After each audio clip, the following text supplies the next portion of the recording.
నమస్కారం ప్రజలారా, ఈరోజు ఏపీ వార్తలు చూసుకుంటే అప్పనంగా అప్పగించారు 450 కోట్ల రుషికొండ మహల్లో 120 కోట్లు సోకులకి. సమీప బంధువు సుప్రియారెడ్డికి ఈ ఖరీదైన వర్క్. ఐటీ సలహాదారు శ్రీనాథ్ రెడ్డి భార్య సుప్రియ. జగన్ బెంగళూరు హైదరాబాద్ ప్యాలెస్ పనులు ఈమెనే. వైసీపీకి అధికారంలోకి వచ్చాక సొంత కంపెనీ. తొలుత తాడేపల్లి పనులు, తర్వాత రుషికొండ వర్క్. ఇంపీరియల్ డిజైన్లు, ప్రభుత్వ టూరిజం ప్రాజెక్టులన్నీ ఆమెకే, కంపెనీకే. ఏ ప్రాతిపాదికన ఇచ్చారు? బంధువు అయినది అర్హత. 100కి అయ్యే పనికి 1000 రూపాయలు. నీళ్ళలా 100 కోట్ల ప్రజాధనం ఖర్చు. చూడండి, రుషికొండను ఆమె బంధువులకి ఇచ్చాడంట. నీళ్ళ లెక్క. కుటుంబం కోసం ఉన్న మహాలకు కట్టుకున్న జగన్ దానికి సంబంధించిన ఖరీదైన పనులను తన సమీప బంధువు అప్పగించారు. తొలుత ఇలుగులేకొచ్చింది. రిషికొండకు గుండు కట్టించి కట్టిన ప్యాలెస్ ఖరీదు 450 కోట్లు. ఇందులో కేవలం ప్యాలెస్కే సోకుల కోసం 120 కోట్లు ఖర్చు పెట్టారంట. పోలవరానికి జగన్ శాపము. ఆయన మూర్ఖత్వంతో ప్రాజెక్టులు సర్వనాశనము. ప్రజాప్రాయం మేరకు చర్యలు. ఏపీ ముఖ్యమంత్రి చంద్రబాబు. పోలవరం పూర్తికి మరో 4 ఏళ్లు. సీఎంకు అధికారులు నివేదిక. అప్పనంగా అప్పగించారు 450 కోట్ల రుషికొండ మహల్లో 120 కోట్ల సోకులకే. సమీప బంధువు సుప్రియారెడ్డికి ఆ ఖరీదైన వర్క్. చూడండి, ముఖ్యమంత్రిగా జగన్ విలువల విధి విధానాలు మాత్రమే బోధించేవాడు, వాటిని ఆచరించేవాడు కాదు. చట్టాలు నిబంధన పేరట ప్రజాధనంతో నిర్మించిన ప్రజావేదికను కూల్చడంలో ప్రావీణ్యం సంపాదించిన జగన్ రెడ్డి మరో చేత్తో తన అసమేధుల దగ్గర బంధువులకు చేరదీసి పెంచి పోషించాడు. పర్యావరణాన్ని పణంగా పెట్టి 100 కోట్ల ప్రజాధనం నీళ్లుగా ఖర్చు చేసి వారితో రుషికొండ ప్యాలెస్ కట్టించుకున్నాడు. చెవయ్య సుప్రియారెడ్డి అనే సమీప బంధువు జగన్ అభిరుచికి తగినట్లుగా భారతిరెడ్డి ఇష్టాలను బట్టి అందమైన డిజైన్లు, ఇంపీరియల్ను రూపొందించారు. జగన్ వద్ద నాడు ఐటీ సలహాదారుగా పనిచేసిన దేవిరెడ్డి శ్రీనాథ్ రెడ్డి భార్యే సుప్రియారెడ్డి.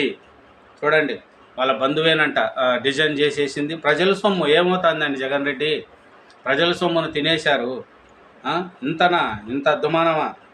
ఏ సీఎం అన్న రాజశేఖర రెడ్డి గారు ఉన్నాడు, ఎట్లా పరిపాలించాడండి? ఆయన ఏమన్నా ఇట్లా కోటలు కట్టించుకున్నాడా, ప్యాలెస్లు కట్టించుకున్నాడా? చెప్పు. ఊరికో ప్యాలెస్ కట్టుకున్నారు కదయ్యా జగన్మోహన్ రెడ్డి గారు. మంత్రులు నీలో చూస్తే, రోజా చూస్తే 1000 కోట్లు సంపాదించుకునేది. కొడాలి నాని, జోగి రమేష్, వలవనేని వంశీ, శివిరెడ్డి భాస్కర్ రెడ్డి, సజ్జల రామకృష్ణారెడ్డి, వీళ్ళందరూ మొత్తం దేశాన్ని కొనేంత సంపాదించుకున్నారండి. తిరుమలలో అయితే కరుణాకర్ రెడ్డి దేవస్థానంకే వాల్యూ లేకుండా చేసేసారండి. తిరుమలలో అంత డెవలప్మెంట్ అయ్యి, దేవుడు అంటే అందరికీ దేవుడేనండి. దేవుడితో పెట్టుకున్న వాళ్ళు ఎవరు? ఘటాన్ గారు. దేవుడు తప్పకుండా చేసేసి ఇచ్చినేస్తారు. వెంకటేశ్వర స్వామితో పెట్టుకున్న వాళ్ళు ఎవరికైనా అదే పరిస్థితి వస్తుంది. దేవుని సొమ్మును దిగదిన్నేశారు మొత్తంగా.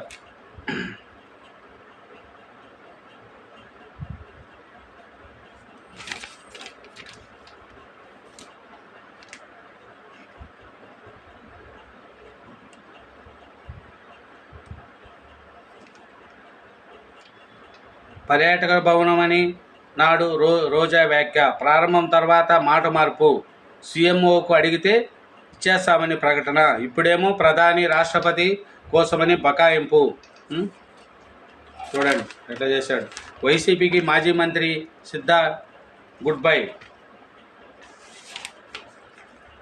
అమ్మగారు చెప్పినట్లు చేయండి. సుప్రియారెడ్డి ఇచ్చిన సలహాలు, సూచనలు చాలా ఖరీదైనవి. రుషికొండ ప్యాలెస్లో ఏర్పాట్లపై, వాటిపై చేసిన వ్యయాన్ని పరిశీలిస్తే ఆశ్చర్యమవుతుంది. ప్రభుత్వ సొమ్మే కదా అని డిజైన్లు, ఇంపీరియల్స్కు, ఇతర అంగులకు, ఆర్భాటాలకు అడ్డగోలుగా ఖర్చు చేయించారని చెప్తున్నారు. చూడండి, ప్రభుత్వ సొమ్మే కదా, ఏం పోతుంది? ఎవరిదేం పోతుంది? పోలవరం పూర్తికి మరో 4 ఏళ్ళు. కొత్తది కట్టాలి. దయాపురం వాళ్ళు కొత్తది కట్టాలి. 990 కోట్లు ఖర్చు అవుతుంది. సీఎంకు జల వనరుల శాఖ వివరణ. పోలవరానికి జగనే శాపము. ఆయన మూర్ఖత్వంతో ప్రాజెక్టు సర్వనాశనము. మేము చేసిన పనులన్నీ కొనసాగకుండా పోయాయి. సంకీర్ణం చేశారు. క్షమించరాని నేరము. ఎలా మొదలు పెట్టాలో అర్థం కావట్లేదు. కేంద్రం ముందు తలొంచేలా చేశాడు. ఏపీ సీఎం చంద్రబాబు ప్రాజెక్టు పరిశీలన. వైఎస్ జగన్ చేసిన అనేక తప్పిదనాలు పోలవరం ప్రాజెక్టుకు శాపాలుగా మారాయి. రాజకీయాలు పనికిరాని వ్యక్తి పాలిస్తే రాష్ట్రానికి ఎలా శాపంగా మారుతుందో చెప్పడానికి ఈయన ఉదాహరణ. జగన్ నాయకుడు కాదు, విద్వాంసకుడు. దురదృష్టము. కొద్ది రాష్ట్ర రాజకీయాల్లోకి వచ్చాడు. రాష్ట్ర ప్రజల దురదృష్టం కొద్దీ ముఖ్యమంత్రి అయ్యాడు అని ఏపీ సీఎం చంద్రబాబు నాయుడు ధ్వంసమెత్తాడు. చూడండి, ఎందుకంటే ప్రాజెక్టు కట్టడం చేత రాదు, అమరావతి డెవలప్మెంట్ చేత రాదు, అతనికల్లా దోసుకోవడం తినడము. మంత్రులు చూసుకోండి మీరు, ఏమేమి మంత్రులు. రోజా అవుతే జబర్దస్త్లో ఉండే అట్లాంటిది 5,000 కోట్లు సంపాదించేసింది. శివరెడ్డి భాస్కర్ రెడ్డి మొత్తం తిరుపతి దగ్గర ఆయన అట్లా చేసుకున్నాడు. ప్రతి ఒక్కరూ మినిస్టర్లు చూసుకోండి, ఎవరెవరు. మా సజ్జల రామకృష్ణారెడ్డి ఆయన చూసుకోండి, సలహాదారుడు, ఆయన ఎంత సంపాదించేసినారండి. పేదల సొమ్ముతో ఇట్లా దోసుకుంటారా అండి? ప్రజల సొమ్ము చెప్పండి. ప్రజల సొమ్ము అట్లా దోసుక తింటే ఏమొస్తుందండి? చూడండి, రిషికొండ మహాల్లో 120 కోట్లు ఇంపీరియల్కే పెట్టారంట. చూడండి, సినిమాల్లో సెట్టింగ్ కూడా ఇంత ఉండదు. అంతే. తాడేపల్లిగూడెంలో చూడండి, ఆయన ఇంటి చుట్టూ బ్యారికేడ్లు పెట్టేసి జనాలకి ఇబ్బంది పెట్టి రోడ్లన్నీ బ్లాక్ చేసేసాడు. నిన్నటి నుంచి అది చంద్రబాబు నాయుడు సీఎం అయ్యాక బ్లాక్లు తీసే ప్రజలు సంతోషంగా రోడ్లు పోతున్నారు. ఇదేనా రిషికొండ ప్యాలెసు, తాడేపల్లిగూడెము, పులివెందల, ఎక్కడెక్కడ ప్యాలెస్లు కట్టుకుంటారండి? పేదల ప్రజలు సొమ్ము తిన్నోడు ఎవడు గడ్డగట్టాడండి. అది కొన్ని రోజులే ఉంటుంది. ఎక్కువ రోజులు తిన్నారంటే అది కడుపు ఉబ్బరం అయిపోయి ఏదో రోజు బయటకు వస్తుంది. కాబట్టి రాజకీయ నాయకులు అధికారం ఉందని చెప్పి ఇప్పుడు తెలుగుదేశం నాయకులు కూడా ఎవరైనా మినిస్టర్లు కానీ వాళ్ళు కానీ చంద్రబాబు నాయుడు అలాంటి వాళ్ళు కాదు, అట్లాంటి చేయడు ఆయన. ఎందుకంటే ఆయన 4వ తడవ సీఎం అంటేనే లెక్కేసుకోండి. ఆయనకు 2014 నుంచి 2019 వరకు నవేంద్రకు సీఎంగా ఉన్నాడు. ఆయన సొంత ఇల్లే కట్టుకోలేదు, బాడిగిళ్ళల్లో ఉన్నాడు. ఒక సొంత ఇల్లు ఒక హైదరాబాద్లో తప్ప ఆయనకి ఇల్లే లేదు. చెప్పండి, ఎందుకంటే 10 రకాల ఇండ్లు ఏం ఎత్తుకుపోతామా పోయేటప్పుడు? దట్ ఈజ్ చంద్రబాబు నాయుడు గారిని అట్లాంటి నాయకుడు మనకు చిక్కడు. ఎందుకంటే ఈ పొద్దు ఆంధ్రప్రదేశ్ డెవలప్మెంట్ అవ్వాలంటే that is Chandrababu Naidu. Thank you very much. నాది ఛానల్ నచ్చితే సబ్స్క్రైబ్ చేయండి, నా వీడియోని లైక్ చేయండి. Thank you very much.